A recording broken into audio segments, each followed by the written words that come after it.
Welcome to the Real Estate Guys radio program. I'm your host, Robert Helms. If you're ready to get into multifamily or you're already there, today you're going to want to pay attention to the ways you can get into the right financing for the long haul. No matter what happens to the market, you'll be able to maximize leverage and minimize risk. And we've got a great guest for you today on the Real Estate Guys radio program.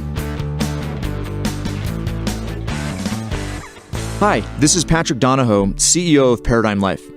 Wall Street and banks spend billions of dollars per year in advertising with the goal to convince you that they are the solution. But take a look around. None of their advice has worked. If you're listening to this, odds are pretty good that you're already a real estate investor, or at least becoming one. So why do you do it? Is it to hedge inflation, the tax benefits, or maybe it's to get your money away from Wall Street? It's because of these benefits and so many more that I created the Real Estate Investor's Guide to the Perpetual Wealth Strategy. When you combine successful real estate investing with the Perpetual Wealth Strategy, you have the recipe for what has helped the wealthy to establish their financial well-being for decades. You can download the Real Estate Investor's Guide to the Perpetual Wealth Strategy today by clicking the Resources tab on the Real Estate Guys Radio homepage. Don't wait, go download it now. Welcome to the Real Estate Guys radio program. I'm your host, Robert Helms. With me, as usual, co-host, financial strategist, Russell Gray. Hey, Robert. You know, a lot of folks are interested in making the jump to multifamily. Maybe that's you. Maybe you're already invested in single-family assets and you're thinking, apartment buildings are for me. Or maybe you just decide to start out in multifamily because of the economies of scale and the efficiency and all that. But it's a different ballgame. If all you've ever invested in is little greenhouses, jumping up to commercial loans, multifamily is a whole other world. Yeah, I was in the mortgage business for a long time, and we focused on residential 1 to 4, and I used to teach a lot of classes on that. And one of the things that people had to understand is even though you were still getting residential financing, when you crossed over the line to 5 units, it became commercial. And it was, to your point, Robert, a completely different ballgame. So if you're going to go down that path, you got to have the right person on your team. And it isn't going to be the person that's been funding your single family homes or your duplexes or your little triplexes or fourplexes. It's going to be a completely different guy or gal who's going to be the expert for you on your team, who's going to help you get these loans done. And of course, just like in residential, you've got your private money or non-government money, and then you've got your government money. And those are kind of the two basic categories. And inside of that, there's some nuances as well. But getting your mind around what the different options are is a big part of your financing strategy, because loan programs are constantly changing, as is the economy, as is the interest rate environment. And so now you've got to make strategic decisions in the environment you're in. Which tool do I pull out of the toolbox from a financing point of view and apply to this particular deal or in my portfolio? Now, if you're a brand new investor or a strictly single family investor, I'm going to encourage you to listen to the show today, because it's important as an investor that you understand the nuances of finance, what it means to go under the underwriting process, and many of the things are the same, but many are different when we come to commercial. So just so we have a definition, we talk about residential financing. That's for a single family house, a condominium, a 2-unit building like a duplex, 3 or 4 units, triplex, fourplex. And that 1 to 4 is kind of the category. And there's a whole group of lenders and companies that support that product.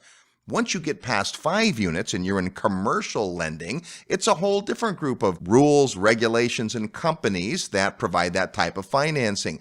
Some folks would argue it's a lot easier and it's a lot better and the rates are lower. Some folks would argue, well, it takes more time and it's so much more paperwork and it's so intense. And both of those things may be true. But for many people, they get to a point where they've achieved a portfolio that is at its maximum number of loans for an individual. We call Fannie and Freddie'd out. And you get to a certain number of houses and you can't get any more of those great loans. Yeah. And it's really interesting because when the financial crisis happened prior to that, money was everywhere. Everybody and their brother, every hedge fund, every investment bank, everybody was pouring money into mortgage-backed securities, and all that money was finding its way into Main Street through mortgage brokers like me. And so that was a lot of fun. And then when it all dried up, you couldn't get funding anywhere, and it was really only government funding that became available. We used to laugh all the time when subprime lending went away. FHA, which was government-backed loans, became the new subprime. Right. It's where you took the loans that you couldn't place anywhere else. Well, and let's talk about that for a minute, because not everyone understands how lending works. When you sit down with a loan professional, whether it's a broker or a banker or a private individual, in most cases, that person isn't giving you money. They're arranging for credit through a variety of different vehicles. Not to confuse you, but some of those are completely private and some have government backing or are actually government agencies. And you don't make a decision based on whether or not you want to have the government involved. It has to do with a couple of things. The collateral, what is the thing you're buying, and is that appropriate for the particular lender, and your profile. How's your credit? How's your experience? Those things. And so government programs tend to be, all things being equal, a little better in terms of rates and fees. Well, the government is motivated, especially, at least we're talking about the United States, but in most places, the government is motivated to help people buy homes and build homes and all of that. So that is a big part of their political agenda. Voters tend to be more supportive of the politicians when they have a roof over their head as opposed to when they're sleeping under a bridge, right? So if you can help people get homes, the idea is that they like the politicians better. The government doesn't actually make loans directly. What they do is they create pools of money, or they underwrite or they guarantee loans to make it a little bit easier. It's just like you can get a loan to go to college, but the government's not giving you the loan necessarily directly. They're guaranteeing the loan to the lender. What you'll get, just you probably heard the term conforming. If a loan conforms to, say, Fannie Freddie guidelines, then there's less risk in it because the person who's originating the loan, that's the person who you're dealing with, the loan originator, is going to originate that loan. Maybe they fund out of their own money, which would make them a direct lender, or they're going to broker. So they're just going to package up the loan and then they're going to send it off to somebody and they're going to fund it. Either way, the person who's actually making the loan is not in the picture for long, because typically that loan is going to get sold in what's called the secondary market. These mortgages are securities and they trade in the secondary market typically.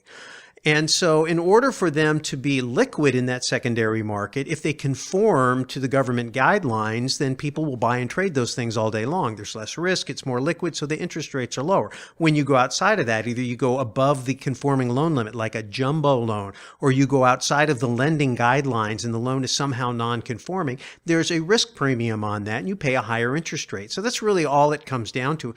And that's true in residential or small 1 to 4, and in commercial, multifamily residential or other types of financing. So once you kind of understand those basic distinctions, then you just have to make a decision. Is the brain damage of conforming to whatever the government guidelines are, is that worth what you're getting in return? And that's just a business call you have to make once you understand what the cost and the fees and the hassle factors are. If you listen to our show for some time, we talk about personal investment philosophy. That's who you are as an investor, and based on that, that's how you decide which properties, which markets, and so forth. One of the things you're going to decide about is how long you expect to be in a property. And here's where we see a distinction between residential and commercial. Most residential loans, not all, but most, are going to be for 30 years. They're going to be amortized over 30 years. In other words, you're paying a fixed payment, or it could be a variable payment based on an interest rate, but every payment includes some principal and some interest. And at the end of a fully amortized term, like 30 years, your last payment, your 360th payment, you're done. You paid off all the principal, all the interest, which means you could own a home and have the same lender for 30 years. That's not usually true in the commercial space. Commercial loans are generally done for shorter terms, maybe 10 years.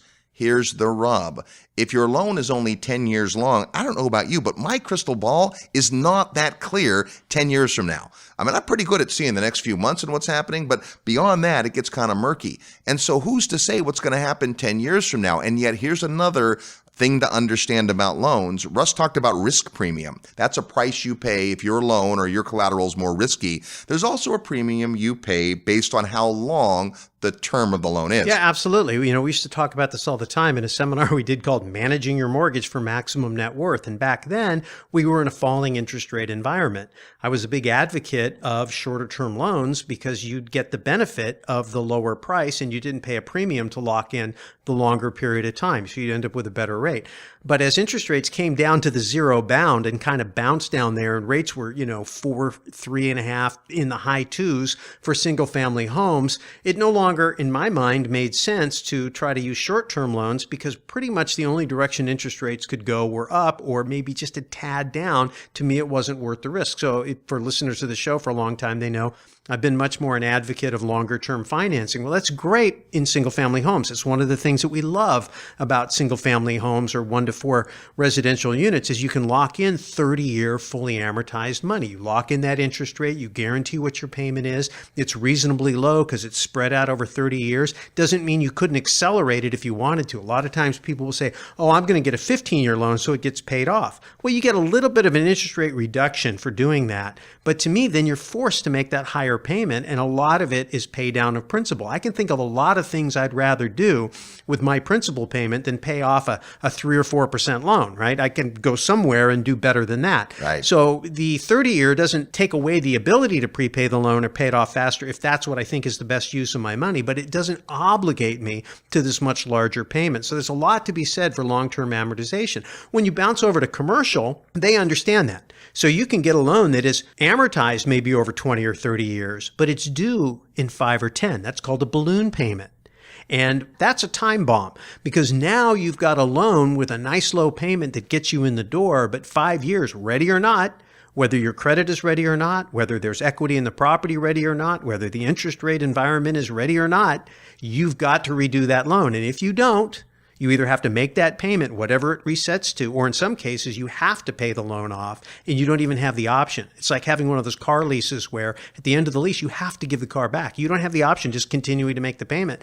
And if you try to buy it out and they check your credit and you have lousy credit, guess what? You got to give the car back anyway. Now you can't go get a new car. So there's something to be said in an uncertain interest rate environment or in an uncertain financial environment for if you've got a good situation and you're committed to the property long term, if you can find a way to lock in that financing for the long term, nice low payment, nice low rate, no requirement to pay it back for decades, you might want to take a look at that. Well, again, it's personal investment philosophy. We get into a property with a plan. And plan A might be, you know what, this market looks like. It's on the rise and rents are up and occupancy is up. Let's get in for 5 years and sell.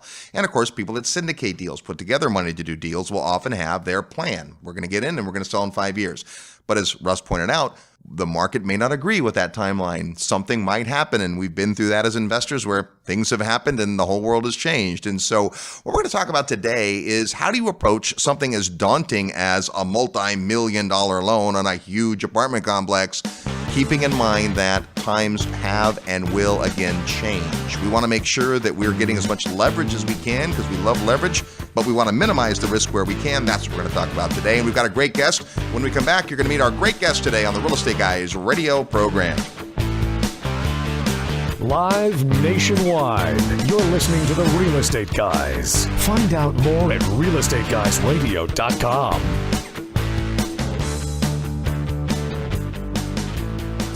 Forbes rated Memphis the best cash flow market in the nation. And our good friend Terry Kerr at Mid-South Home Buyers has been the premier turnkey rental property provider in Memphis for over 13 years. With an A+ rating for the Better Business Bureau, Terry has renovated over 750 houses. Real Estate Guys listeners have snapped up hundreds. Discover what these satisfied investors already know.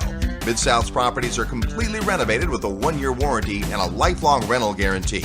They're affordable, well-managed, and easy to own. Perfect for beginning investors and veterans alike. Get in on the action. Contact Terry and his team via email at midsouth@realestateguysradio.com. Hello, Robert Kiyosaki. Listen to the Real Estate Guys. They're wild and crazy, but they really know what they're talking about. Welcome back to the Real Estate Guys radio program, heard every weekend on this great radio station all the time at realestateguysradio.com, and of course your favorite podcast provider. We're talking today about lending on specifically multifamily properties. Once you get into apartments, the lending world is different, and the gentleman that you're about to meet, very experienced at that because he's been focusing on this particular area for a long time.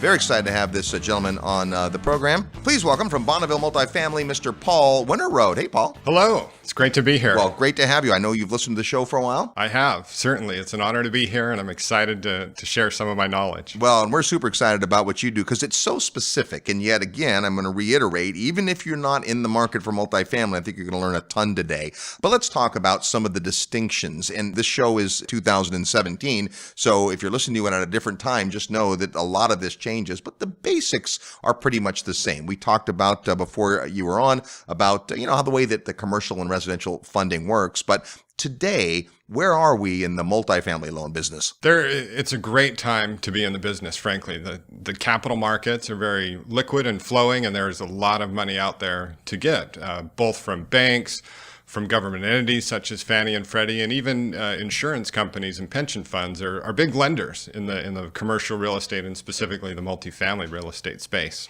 Sometimes we have my dad on the program. He's been investing in 7 different decades, and his belief is anytime that interest rates have a single digit, that's good.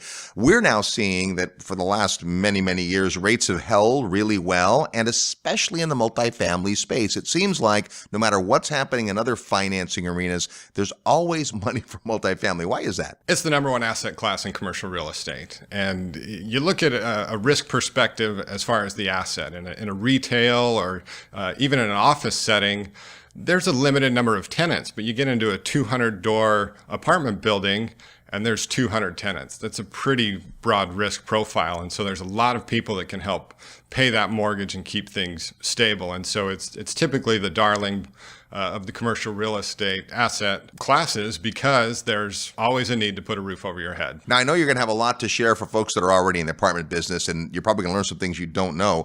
But let's start with folks who maybe own single-family houses as rentals, and they're thinking, well, gosh, multifamily sounds interesting. What are the primary things they need to know about getting a loan? Yeah, certainly. As Russell was explaining earlier, there's definitely some nuances and some differences when you get into that commercial space. And really for those people making that transition, the banks and the banking system is probably going to be your best bet as far as making that transition. That doesn't mean it's the richest or the best terms out there. Not to throw any bank or banking system under the bus. It's great. It's a very useful tool for investors, and they need that. However, there are some things that are different when you step into that commercial space. One of which is the balloon payment that's going to be very common. So as you guys alluded to before, you're looking at a very common that we're seeing from local and regional banks for which would apply to those people making that transition are 5-year terms on a 25-year amortization. Typically, that'll roll into some sort of floating rate after 5 years. It may not necessarily be a balloon, but you've got shorter amortization schedules, and you don't exactly know what's going to happen in 5 years. So it can be a risky scenario. Well, that's really the challenge, right? If we're talking about sailing into unknown territory, and the markets may change and likely will in the future, and there's all kinds of folks who believe that we're maybe near the top, if not at the top of the market. When you think about a product like multifamily, bread and butter tenants, the folks get up every day, go to work, pay their rent. Those folks are going to need to live somewhere, and it's why it's such a strong asset class. And yet, when the financing changes, it can throw everything out. I mean, it seems like, well, 5 years, that's a lot of time. But I know in your situation, you've run into folks who thought that way and came to learn differently. Yeah, we could call it a Halloween horror story, if you will. But actually, a new friend of mine, someone I'm working with now that's trying to get back in the multifamily space, actually, in a partnership, bought a multifamily property in Las Vegas. And we all know the saying or the tagline, what happens in Vegas stays in Vegas. Yeah. Unfortunately, this was a similar scenario. It was a value add type play for these 4 individuals. And all in, they'd invested about $3 million between their down payment and how they'd improve the property. Just so happens they purchased the property in 2004 from a major bank, and it had a 5-year term. If you do the math, that term came due in 2009. Ouch. Yes, horrible timing. They had done nothing wrong. They'd made every single payment. They'd put hundreds of thousands of dollars into the property to improve it. Las Vegas is a strong market for apartments. Absolutely. And it was very strong up into the crash. Yeah. But they fell hard, and it became an undesirable asset, not from a cash flow or anything, but from a lending perspective, because the capital markets were frozen. So what happened? They begged and pleaded, again, never having missed a payment. The bank wouldn't work with them. The bank ended up selling the loan to a shark, which then foreclosed on the property, and they lost it. Wow. They lost all $3 million. Not only that, which is it's a huge thorn in the side, but they also lost the asset, any future income and potential upside for that. And again, not doing anything wrong, being beholden to the capital markets and what happened outside their control was certainly a real scary and sad situation. Well, and especially for the folks who are listening who haven't done multifamily before and would approach it the same way they have, residential assets and thought, well, I guess the lender says 5-year loan. Okay, 5-year loan and we can refinance. We don't assume we can refinance. Something is going to happen. So what's the solution for that? How does a person make a decision who's sitting there looking at an asset they'd like to acquire of how long do I need to have the loan for? Well, everyone has their different profiles, like you said, but there is one loan program out there, and it's actually a government loan that actually solves this problem. It's really the only loan in the commercial real estate world that doesn't have a balloon payment, that has a fully amortizing term on it. This is a HUD, a Housing and Urban Development Program, through the FHA, the Federal Housing Administration, that administers these multifamily programs because the mission of FHA is to provide affordable housing to the masses, to the country. And of course, the good news is they don't want to do it directly. They want to have entrepreneurs step up and buy these assets and rent them out, but they're going to provide a channel, a conduit to be able to get the financing. And so these are then fully amortized loans, and they're for how long? Correct. Up to 35 years on a purchase, acquisition, or a refinance. And they actually do development loans for new construction that it's a 42-year loan. It's amazing. The construction period is a 2-year period of interest only, and it's a one-time close. It rolls into the permanent financing on a 40-year amortization schedule. Wow. Okay, so lots to talk about here.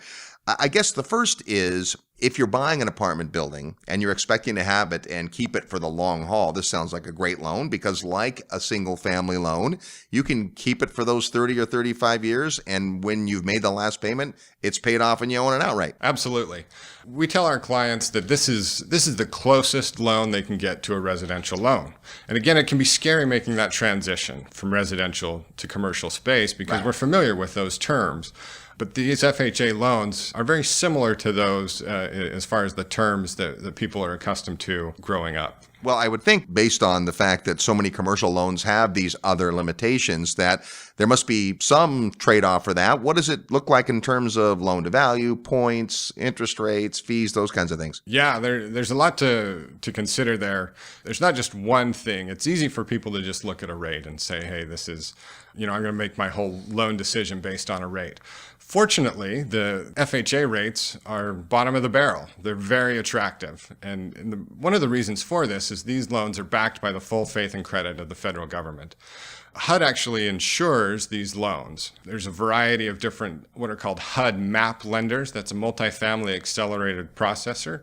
These are the companies that have been authorized to originate these loans, and the federal government then ensures that they'll be paid back. They're securitized through the Ginnie Mae market, and so that again keeps the flow of capital going. However, the rates are very compelling. Right now, high threes, low fours, depending on whether it's a purchase or a new construction. Okay, and what kind of loan to value typically? So most commercial loans are in that 75 to maybe 80% range if you're in a really strong, good market. But a good way to think of a commercial loan is a 75% loan to value. On FHA, on a purchase acquisition, we can go up to 85% loan to value. So you're really maximizing your leverage there. Take an example of a $10 million loan at a 5.5% interest rate. Okay. To really understand what the difference there, a 25-year amortization, your monthly payment's going to be around $55,000. Okay. On a 35-year, that's $47,000. Big difference. Big difference. Then it becomes material, right? And that's at the same interest rate. The exact same interest rate. It's just the amortization is different. And obviously, the longer amortization, the lower the payment. But also, remember, why would lenders do that? The longer the amortization, the more interest the lender makes. Correct. That's true. But it also improves your cash flows. Oh, right? A lot. So if you look at the difference there, that's about a little over $8,000 a month. That's almost $100,000 a year. I mean, that's enough money to take your whole family to the investor summit at sea. Right on. And you should. Okay, so that's covered a couple things. What the loan to value is for these kinds of assets, and then also amortization. What about the construction loans? What does that look like in terms of amortization and loan to value? Yeah. So again, we can do up to an 85% loan to cost on that, which is unheard of, really. Yeah. If you go knock on the door of a bank these days, it's probably going to be closer to 60 to 70% loan to cost. There's been a lot of development over the last few years. It's been a real rich market. A lot of banks are seeing that things are overdeveloped, perhaps. That doesn't mean there isn't still opportunity, but banks are pretty conservative. Sure. And so again, the mission of HUD is to provide housing. And so there's still a need and still opportunity. And so 85% loan to cost on a multifamily asset on that 42-year loan. You have 2 years of interest only for your construction period, and that rolls into a 40-year term and amortization. All right, good stuff. Well, our guest today is Paul Winterode. We're talking about financing in multifamily, especially for the long haul. If you wanted to squeeze out some of the risk in order to maximize your leverage, some great loan programs available. When we come back, we'll ask Paul about things like qualification and paperwork and timeline and appraisals and all that fun. Plus, we'll play real estate trivia next. You're tuned to the Real Estate Guys radio program. I'm your host, Robert Helms. Real estate investment advice right in your mailbox. Sign up for the free Real Estate Guys newsletter at realestateguysradio.com.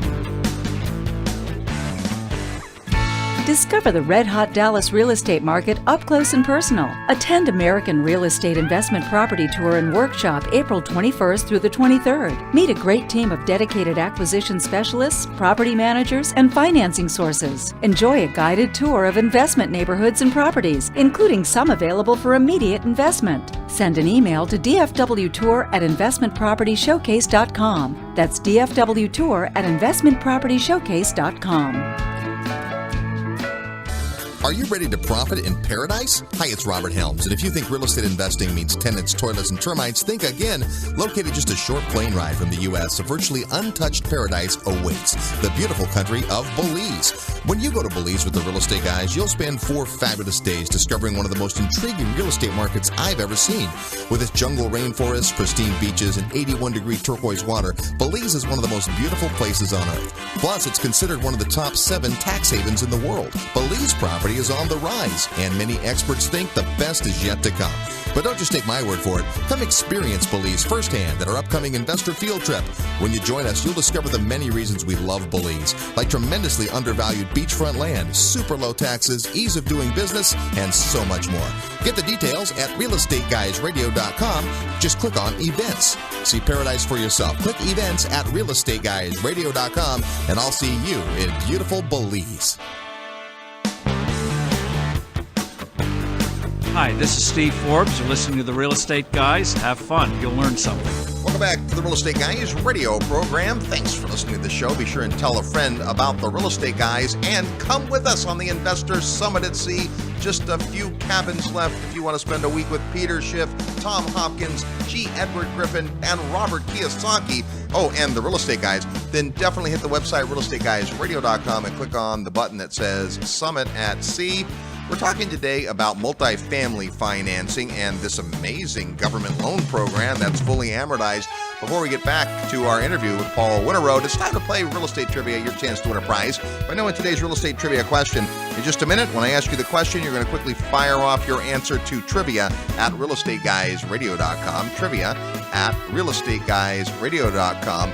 The first person with the right answer is going to win the latest book from Summit at Sea faculty member Robert Kiyosaki. It's called Second Chance. You heard the interview we did with Robert a few weeks back. You know he's got some new books coming out this year. But right now, Second Chance is a great book, and his most recent one, that can be yours if you know today's real estate trivia question. Last week on the Real Estate Guys, we were talking about the Texas real estate market, and we asked this. Texas is the only state in the U.S. to have the flags of 6 different nations fly over it. Name them. We often talk about the 6 flags of Texas. Well, those different jurisdictions, if you will, that at one point governed Texas include Spain, France, Mexico, the Confederate States, the Republic of Texas, and now, of course, the United States of America. Here's our real estate trivia question for this week. Which U.S. city has the highest number of historic districts? You know, big cities tend to have a historic district, a place that tourists go and so forth. Well, which U.S. city has the most historic districts? And it's a lot. If you think you know or want to take a guess, send your email to trivia@realestateguysradio.com.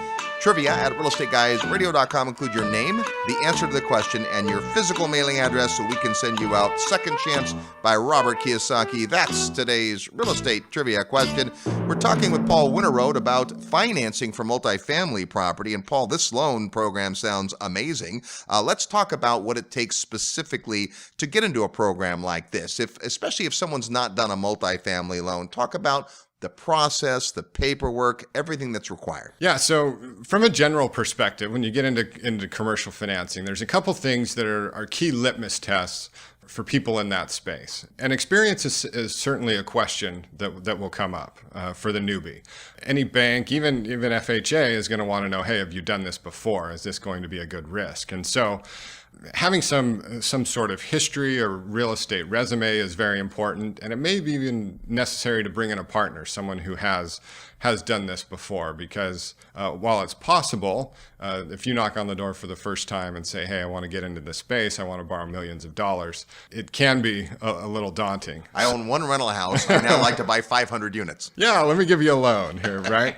A couple things to keep in mind. We are always looking at net worth and liquidity of our borrowers. And so from a net worth perspective, a good general run-of-the-mill in the commercial space is a 1-to-1 ratio. So if you want to borrow $5 million, you'll have a net worth of $5 million to counteract that, so to speak, or just show that this isn't your first rodeo. With FHA, we can get below that, even as low as 25% to 1 ratio as far as net worth to loan amount. So there's some benefits there. From a liquidity standpoint, when we say liquidity, we want to see that our borrowers have some cash on hand, some cash assets on the side that are available should anything go wrong. And you know what? This is just prudent business in general. Absolutely. And a lot of times residential lenders will want you to have a few months, up to maybe 6 months of money for the payments and the cost of the property. And this just makes sense because lenders know, like we all know, that things can and will change. And you might have a building that's just rocking on all cylinders, but the markets change, new competitor comes into town, a big layoff from one of the big employers, lots of things can happen. So they want to make sure you have some ballast, and this is for your own good. Absolutely. If you don't want to put your last 2 nickels into a deal to get it done. So typically in the FHA programs, a minimum liquidity would be 5% of the loan amount. A lot of commercial loans like to see it a little richer, closer to 10%. Now, is it all cash or cash equivalents like stocks and bonds and metals and things like that? Does that count? You can use some paper assets, stocks and bonds, gold, silver, that wouldn't qualify,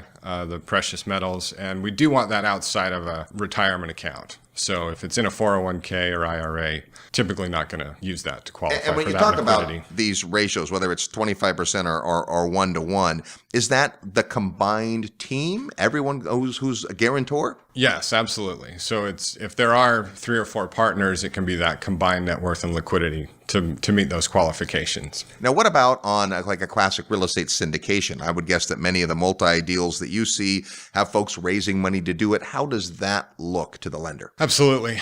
That's going to be considered the equity piece. And so there's this group that's going to be contributing equity. It could be 1 individual. It could be 100, so to speak. But we're still going to need a lead sponsor or a lead sponsorship group that's going to meet those qualifications.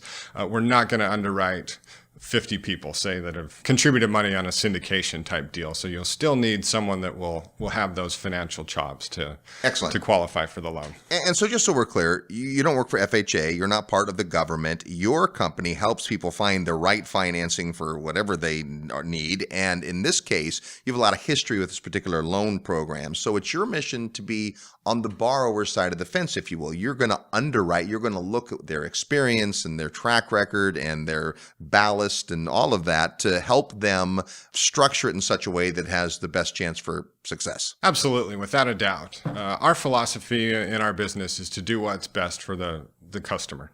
Period, paragraph. I mean, that end of story. We have a lot of different solutions. FHA is one of them. We love FHA because there's some very compelling reasons to use it. We've got other alternatives. And if we don't have the right loan for the investor, if they're not ready, to invest according to our underwriting and criteria, we'll tell them. We'll tell them where they can go or what they need to do to get there. But we're not certainly out there just to sell a certain type of loan or just give them anything just because they want it. It's got to make sense. Sure, absolutely. And let's talk about the rest of the process. So once you kind of hit this level of qualification, what does the paperwork look like, application and so forth? What about appraisals? What about estoppels or rent rolls? What is it that you're collecting as you're underwriting, not just the borrowers, but the property? Yeah, even taking a step back, I think it's important to understand why we are gathering information and we have these financial requirements. A loan, if you look at a loan from a risk perspective on the lender side, there can be a lot of risk to the lender. And so we want to mitigate and understand that risk as well as we can.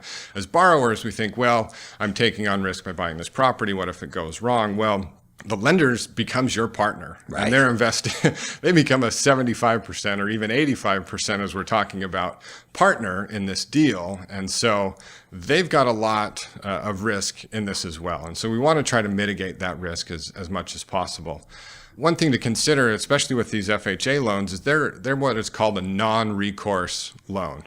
And the difference for the investors who don't know between recourse and non-recourse is simply that on a non-recourse loan, only the property is the collateral. You're not personally guaranteeing that loan. On a recourse loan, which is very common in the banking world, you are guaranteeing that loan. Well, not in the banking world and commercial, but of course, every residential loan, even hard money and private money, you are at risk. All of your assets are at risk. If you've got that big stack of money in the bank, they're going to want to see it in your case. They just can't necessarily get to it because the property is the collateral, which brings up this whole idea that is a little different, Paul, in commercial financing, in that typically if I'm going to buy a fourplex, the lender's looking at me, my ability to earn income, my assets, my experience, my credit score. And they're going to appraise the property, but they're not as concerned with the property itself, maybe the viability of it in the marketplace. But when it gets to commercial, it is all about the asset and also something called debt coverage ratio. Can you speak to that?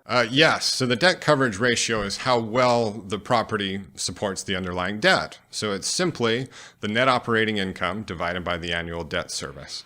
What we're looking for on a minimum basis in most commercial loans is 1.25. So the net operating income, so you got your gross revenues or rents, subtract all your expenses, that gets you to your net operating income. Yep. And from there, you pay your debt and take your profit. So that we want to see that there's plenty of net income to cover that debt service. And again, this is for your protection. You don't want to have to dip into your savings or call your investors and make a cash call. You want to make sure that the property supports the financing, and so does a lender. Absolutely.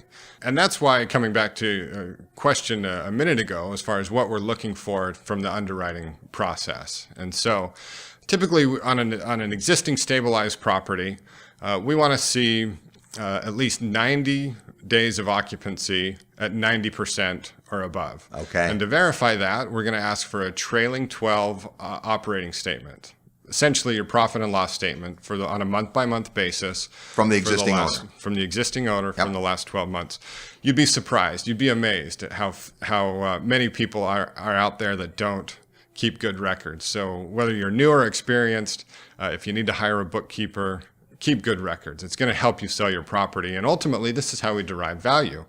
But we also like to see annuals from the previous 2 to 3 years on that operating statement. And we want to see a current rent roll. That's kind of your bare minimum is what we're looking for from the initial underwriting analysis. And as we dig in, it gets a little deeper, but that's the main starting point. Well, let's talk about a situation where you have a less than stellar asset. Does this work if I'm going to buy an apartment building and do some rehab? So not ground up construction, but it's a property that's maybe at 70% occupancy. And my plan is to go in and to fix the units up and to turn them over and to get new tenants in.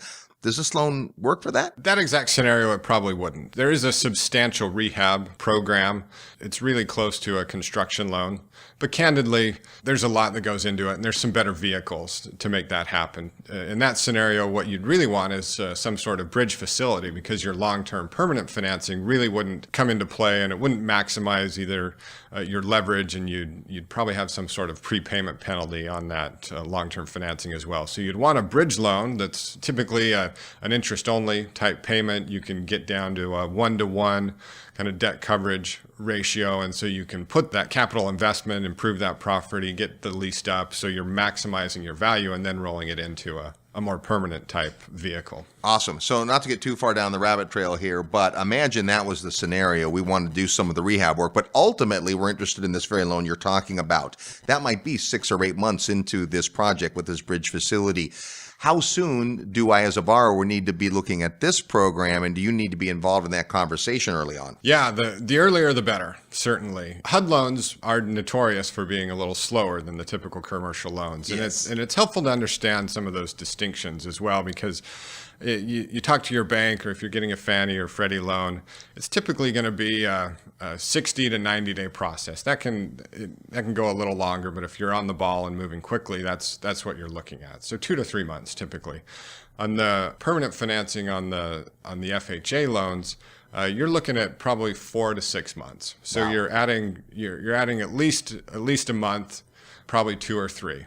And the reason behind that is HUD is insuring these loans. And again, coming back to this risk profile, if we are giving you more money, we're increasing your leverage. If we have a rock bottom interest rate and it's a non-recourse loan and it's got this longer amortization, there's more risk. And so there's more underwriting, frankly. And when you are dealing with the federal government, they're great people. They do great work, but it's more of a 9 to 5 person that you're working with rather than a deal maker, right? And that's the distinction. And that's where some of the frustration comes in. And frankly, a lot of people will throw FHA or HUD under the bus because, hey, it takes a little longer. Well, Grandma always used to tell me, good things come to those who wait. So this may not be the right loan program, but again, if you can be patient, if you're willing to go through a little more paperwork and potential, underwriting, it can be a great solution. Well, the good news is that there are folks like yourselves that specialize in this very animal. So this is something you've done again and again. You know where the bodies are buried, so to speak, and you can work that process through. What about the seller side? When I approach the seller with an offer and I say I need 6 months to close the loan. Yeah, and real candidly, that's a challenge, especially in today's climate. There's a low number of available properties out there, and so it's a seller's market, right? And so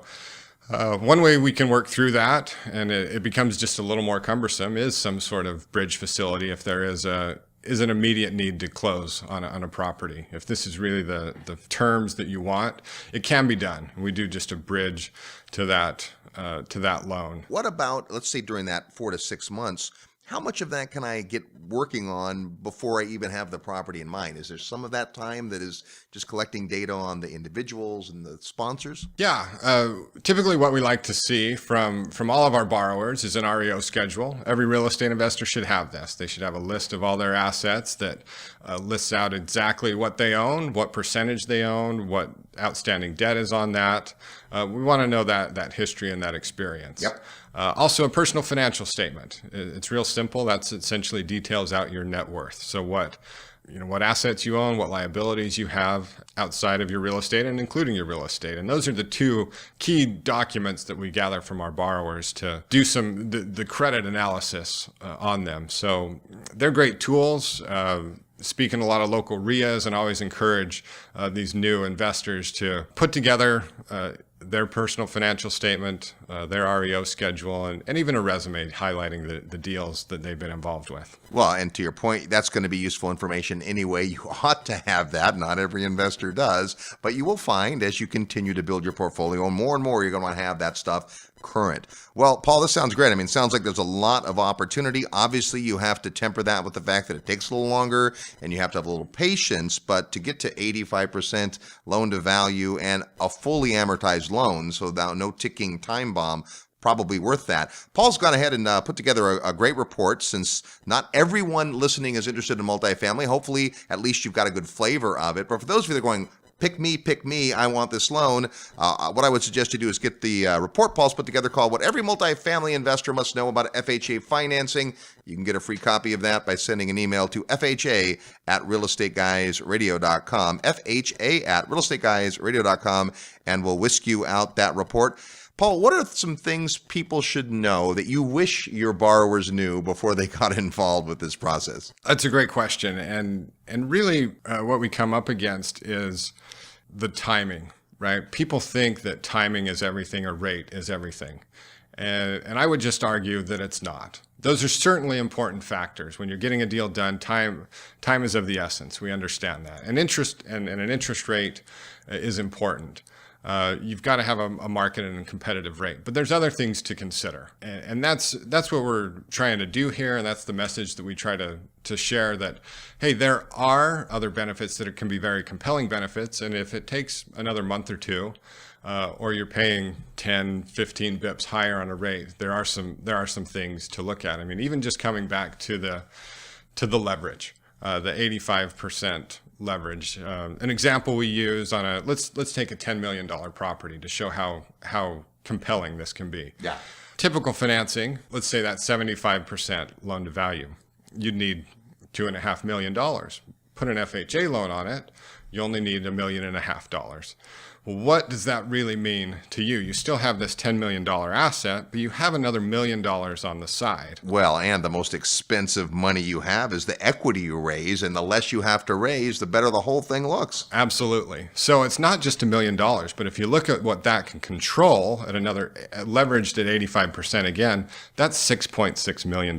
Right. So just looking at the loan and the leverage that you're using, you can control over $16 million of real estate, whereas most people say, well, if I can get this loan done in a month quicker, I'm only going to be able to control $10 million. Well, which would you prefer? All right. Excellent point. Well, Paul, it's been great stuff. Very excited about this loan program, and we sure appreciate you having it on the program. Absolutely. My pleasure to be here. Thank you so much. Again, if you want to get Paul's report, what every multifamily investor must know about FHA financing, simply send an email to FHA@realestateguysradio.com. You're tuned to the Real Estate Guys radio program. More when we come back. I'm your host, Robert Helms. Need help with your real estate investment portfolio? Check out the resources page at realestateguysradio.com. All aboard! It's last call for the Real Estate Guys 15th Annual Investors Summit at Sea. We're nearly sold out, just a few cabins remaining for you to spend a week with like-minded investors, world-class educators, and real-world professionals. Returning this year are sales legend Tom Hopkins, international developer Beth Clifford, attorney Mauricio Raoul, commercial mortgage broker and syndicator Michael Becker, and the author of The Creature from Jekyll Island, G. Edward Griffin. Also returning are Peter Schiff and Robert Kiyosaki. It all begins April 1st, 2017 in Houston, Texas, so hurry! Visit realestateguysradio.com and click on the tab that says Summit to learn more and reserve your spot. This transformational week is like no conference you've ever attended. Go to realestateguysradio.com and click Summit and make plans to spend a week with the Real Estate Guys, Robert Kiyosaki, and an all-star faculty on the 15th Annual Investors Summit at Sea. Hi, this is Chris Martinson, author of Prosper, and you are listening to The Real Estate Guys. Welcome back to the Real Estate Guys radio program. Thanks for tuning into the show. Hey, be sure and tell a friend about the Real Estate Guys. Who knows who you know that might want to know more about real estate and things like multifamily financing. What a wealth of knowledge Paul is. Yeah, it's really fascinating. You know, these loan products, they really can get kind of nichey. Yes. You know, when you talk about a loan process that's 4 to 6 months, you need a safari guide. You need somebody that's been through the jungle before and kind of knows where the lions, tigers, and bears, oh my, are hiding. But, you know, when you get through that whole process, at the end of it, what do you have? An amazing loan. Well, you do. And a lot of people, I mean, they don't think about debt as an asset. But I think what Paul closed with right there was really profound. It was great to hear him say it because I thought I was like one of the few guys in the world that really thought that way. It's like, what do you give up when you can't get to optimal amounts of leverage? Right. When the loan programs you're using inhibit your ability to get to an optimal amount of leverage, then all you're stuck with is a little bit of extra cash flow. And people say, well, extra cash flow is great. It is, but it's not that great. Compared to what? It's right? not, yeah. I mean, when you think about what you can do, when you can control more top line real estate, when you can have more tenants, more doors, more opportunities to add value, it's not just a matter of saying, oh, I can control that much more real estate because I didn't have to put an extra $1 million into the property. It's I can go accumulate another 100, 200, 300 tenants. Now I have a more diverse stream of income. If those tenants that I acquired are in properties where there's an extra $25, $30, $40 a month I can eke out, now I can force a lot of value into that property and create a whole bunch more equity. And so if you were inclined, you know, you could lever up a little bit, maybe be a little bit on the heavy side of leverage, force the equity, do a refinance, get that leverage back to where you want it to be based on the new value. And maybe you're not quite even as leveraged as you were going in. But at the end of the day, you end up owning more real estate. And that is what you're after. You know, if you're excited about getting a loan for X, then you probably would be excited about getting a loan for X plus 20 or 30%, right? If you can get an extra 5 or 10 or 20% on the loan. Well, again, you would be, because you think of the loan as an asset. Most people are scared to death of debt. They want less debt, not more debt. As Robert Kiyosaki always talks about, the reason he loves real estate is because it allows him to get debt. He really loves debt. Yeah, but think about this. I mean, he's talking about this being a non-recourse loan. That's like the holy grail of commercial lending. So number one, right out of the gate, that's awesome. Yep. High leverage rates, awesome. You've got low interest rates, awesome, right? You've got long terms, fixed rates and fixed terms without balloon payments and things to worry about. That's awesome. The price you pay, it's a little bit more in fees maybe on the front end, and it's a little bit more of a pain in the rear end going through it. But the flip side of all that extra brain damage is pretty strict underwriting. And if you're brand new or relatively new, that strict underwriting is actually like a safety net for you. Well, there's more to it than that. Most of these loans on these types of properties are done through syndications, a group of investors. The promoter, the sponsor is the one putting this together. As that promoter or sponsor, you're adding a ton of value when you're the one navigating all this stuff. It's difficult. That's great. That means your passive investor doesn't have to deal with it. You're dealing with it. And at the end of the day, they get a better return. So it's certainly worth some consideration. And clearly a loan like this isn't for everybody. But if you're in the multifamily space and you didn't know about it, you're salivating right now. So you're going to want to get the report. If apartments aren't even on your radar, this at least hopefully has you thinking about some prudent business practices like keeping great records, making sure your personal financial statement is up to date, and that you have a schedule of real estate owned, because those are going to be things moving forward you're going to need more of and not less of. And liquidity, you talked about liquidity, that's important. And debt coverage ratio, I mean, that's something you need to be paying attention to. All right, good stuff. Big thanks to Paul for sharing his information with us. Be sure you get a copy of his report, What Every Multifamily Investor Must Know About FHA Financing, more deals, things like assumability and cash out refinancing, and a lot of other great tools this loan has. All you have to do is send an email to FHA@realestateguysradio.com. It is last call for our Investors Summit at Sea. We are almost sold out and on our way to getting sold out. Can you imagine spending a week with the chief economist of Fannie Mae? I was just thinking that. Well, Dr. Doug Duncan will be with us this year, and you can imagine the conversations between that guy and Robert Kiyosaki. Oh, yeah, and Peter Schiff. That's going to be awesome. Go to the website at Real Estate Guys Radio and click on Summit at Sea. Next week, it's one of our favorite guests. It's you. Ask the guys. If you have a question for the Real Estate Guys, simply go to the website at realestateguysradio.com and click Ask the Guys. And who knows, maybe next week we'll answer your question. Until then, go out and make some equity happen. Hi, Robert Kiyosaki, probably best known for the book Rich Dad, Poor Dad. And I'm here with great friends, the real estate guys, Robert Helms, Russell Gray. If you guys have a chance, go on the Real Estate Guys cruise. I'll be on the next one, 2017. They're getting better and better every year. Every year I go on, I go, it can't get any better than the last one. But it gets better. And the reason it gets better is because the people get better. Many people repeat coming back. Look, the most important thing, more important than money, are the people you hang out with. So if you want to start hanging out with better, newer, smarter people, that's what the Real Estate Guys cruise is about. You spend all this time, great food, great ports, great fun, stimulating ideas. And when you leave that ship, the cruise, totally different person. So I look forward to seeing you on the Real Estate Guys cruise. I look forward to it every year, schedules permitting. But on the 20th anniversary of Rich Dad, I'd rather be with these guys than anyplace else. This episode of the Real Estate Guys radio show is brought to you by Paradigm Life. Powerful cash management strategies using life insurance. Learn more at beyourbank.com. Mid-South Home Buyers. Low-cost, turnkey cash flow properties in Memphis, Tennessee. Corporate Direct, asset protection strategies for real estate investors, from attorney and Rich Dad advisor Garrett Sutton.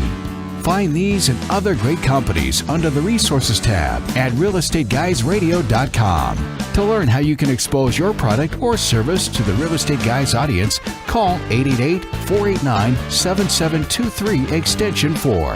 That's 888-489-7723 extension 4. Or use the feedback page at realestateguysradio.com. Thanks for listening, and we'll see you next week right here on the Real Estate Guys Radio Show.